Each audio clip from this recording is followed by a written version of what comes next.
चुनाव ड्यूटी में बगोदर पहुंचे एसएसबी के जवान की गोली लगने से मौत हो गई। जवान का नाम विजय भारती है। वह दुमका जिले का शिकारापाड़ी का रहने वाला था। गोली लगने के बाद उसे बगोदर सीएचसी लाया गया, जहां डॉक्टरों ने उसे मृत घोषित कर दिया।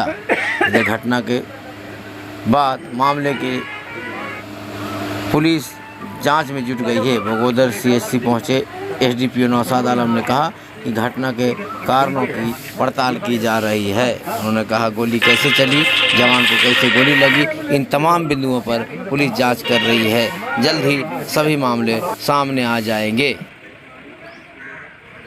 3:30-4 के आसपास। उसके बाद हम उधर से हेलो, यहाँ चाय पी सकते यहाँ भी चाय पिए 3:30-4 के आसपास। उसके बाद हम उधर से हेलो।